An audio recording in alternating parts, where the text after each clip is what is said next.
বাংলাদেশে হয়েছে সেই ধরনের রাজনীতি থেকে তরুণরা বেরিয়ে এসে জনগণকে উপহার দেওয়ার জন্যই ইউনাইটেড পিপলস বাংলাদেশের অবতারণা।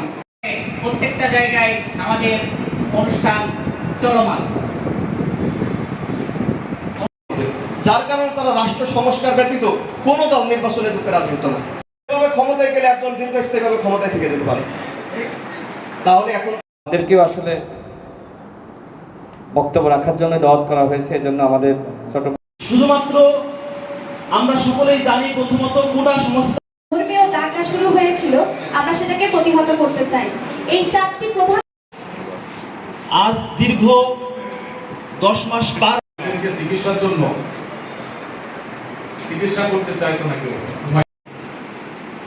তাদের মুখে আমরা এখন সংস্কারের কথা শুনি না, শুধুমাত্র নির্বাচন। জাপান, কোরিয়া, সিঙ্গাপুর, মালয়েশিয়া, তারা যে এই উদ্দীপনা নিয়ে রাজপথে নেমেছিল, সেই সমস্ত বাম ছাত্র সংগঠন আছে সর্বোচ্চ 1 থেকে 1 হামলা, মামলা, গুম খুন তরুণদের মাধ্যমে চলমান থাকুক।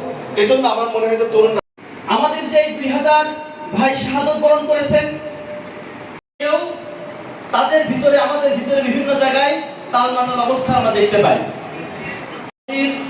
যে আকাঙ্ক্ষা ছিল, আমাদের যেই ফলন আমরা এখনো পর্যন্ত দেখতে পাইনি।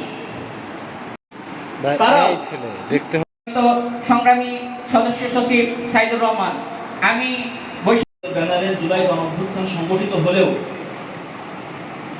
এই ব্যানারের